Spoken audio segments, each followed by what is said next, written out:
91X. Tame Impala is here at 91X. Thank you, gentlemen, for swinging by. First things first, we're on the west coast of the U.S. You guys mainly west coast? I know you are, yes? Yeah. Of Australia. Yep. Mm-hmm. Is there a west coast difference like there is in the States? East Coast bands, Ramones, blah, blah, blah. Here, Beach Boys.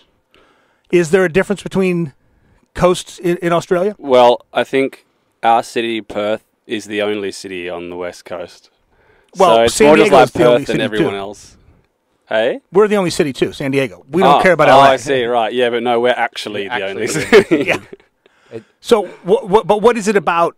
There seems to be a ton of amazing bands that are coming out of your area now.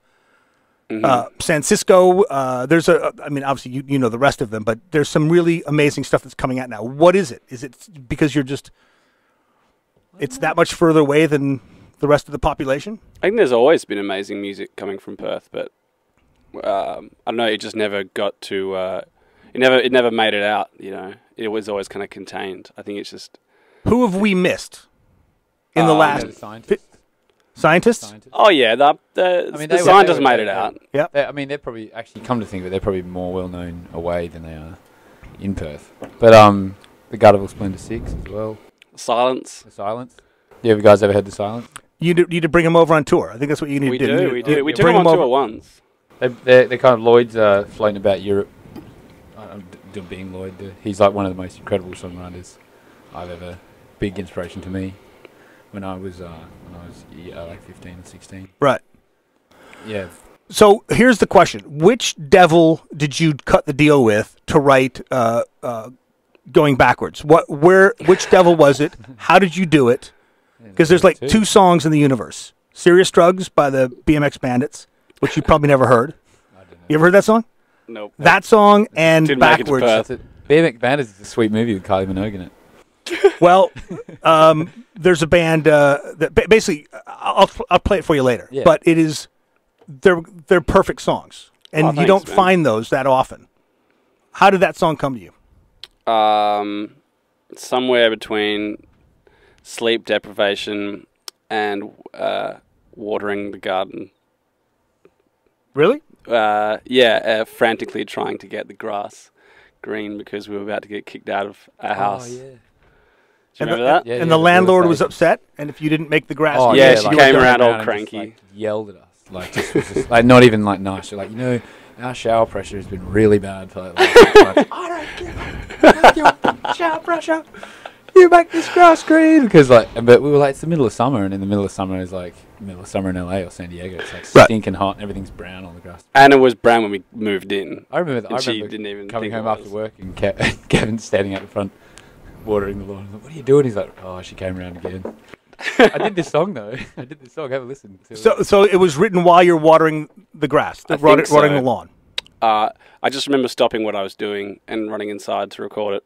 That song's about grass. He's singing to the grass. Yeah. It's like, come on, up. Come on, get going. It was actually originally, feels like we're only growing backwards. Well, it's a genius song. And I don't know if people will tell you this because it really is, but you don't find songs like that. Jimmy Webb's got a couple. You have one now. Oh, thanks. The BMX Bandits, which I'll play for you when we get done with the interview, because you'll go, oh, I see what you're talking about. It's God-given stuff. Who's the other devil that made the whole the can appearance, the Suzuki appearance? You did something with. Did you do it too, or just Kevin did it? I was were you there. No. Me and Nick were doing Albrook Avery. Oh, right. You did something with one of the most influential artists on the planet, I should say. Is it Damo or Damo? How does he pronounce it? I've always said Damo. Well, I don't know. I switched to Damo. You were saying Damo originally? Damo. Yeah, well, Damo is quite an Australian way of saying it. If there was a guy called Damien, you'd call him Damo. Right. In Australia. In general, you take any word, you can put like O on the end of it. Right. And if it has an O already, then you take it off. So how did that work out? Because that band has influenced everybody. And you guys are young enough now where, you're past the Radiohead stage, and Radiohead's been influenced by them a million times, but you got to work with them. How did that happen? I can't remember. I think, did Joe ask him? No, he does it all. I think Joe asked him, no, it was like a band from Adelaide called Like Leaves had done it before, or it came. I'm not too sure how it came about, but he does that all the time though.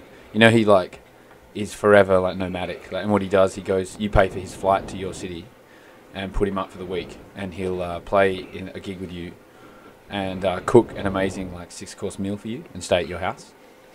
It's true. It's what he does. Like if you and most and bands, if he likes your music, you ask him, he'll do it for you.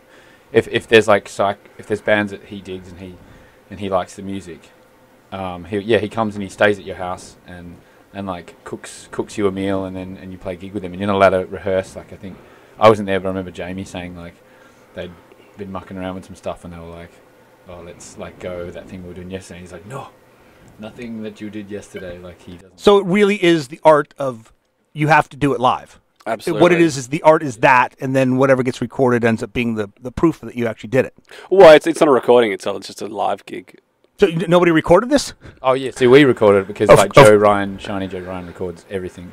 He has a little hand recorder. He has a hand recorder with like 5 years of like bootleg of every gig that's ever gone on that he's been at Perth, and they filmed it as well. We've got there's a DVD of it. Yeah, I think someone's got a DVD. I think we're so proud of that hour and a half that we decided to turn into a DVD. To me, it's almost amazing that he hasn't done it with bands that need the help, like the Chili Peppers or.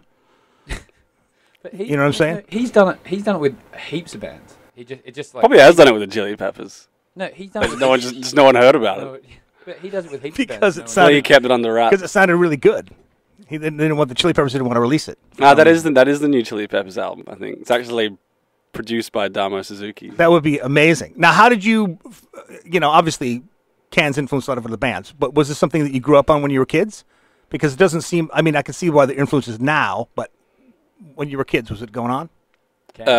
Was Can going on? No. I think I heard about Can when I was about 22 or something. I don't know. I think you showed me Can, but I didn't know. When I was a kid, I listened to like Aretha and Elvis. So what did you grow up? What did you grow up listening to then? Give me the 5 quintessential albums that you think we should buy. You don't even listen to albums when you're a kid. Yeah, I don't know. I think I sort maybe of you did. did. I don't know. I mean, I think we pretty much grew up listening to everything. As a teenager who's getting into music does. It's just, you just sample everything, absolutely everything. I think my favorite album was Siamese Dream by the Smashing Pumpkins. I guess I would put that as my like grow up album. Okay. But other ones I wouldn't like to mention. Like what? Do the embarrassing one. Kylie Minogue. No, not that. Just all the kind of when you're like 15, angsty kind of stuff. Me and Dom and Kevin can all play Bomb Track by Rage Against the Machine. Not that's guilty pleasure. I had heard at one point you were doing Rage Against the Machine covers back in the day. When you're like in high school. We still do it. Soundcheck. You do it soundcheck? Would you pull one off tonight, just for the hell of it? No. What's in it for us? What do you need? What do you need? I can procure anything in San Diego you want. Well, I'm running low on clean underwear. Are you? I can arrange that. If you bring 10 pairs of underwear to the gig tonight, 10 pairs? I will play Bomb Track the whole way through. Kevin, don't tempt me. I will get you what you need. 10 pairs of, and the sizes, mediums, just large, mediums, medium undies. We'll get those for you. And Bomb Track will happen tonight at the show. And what do you need? I don't know. I've always wanted a hot air balloon. I can get you a small one that will fit in the club. Just say something outlandish they can't possibly do, so we don't have to actually go through with it. Wonderful. A live chicken? Maybe like Morello could come down and play it with us. That'd be okay, yes. That'll be a little bit tougher. Underwear, no problem. 10 pairs of underwear and Tom Morello.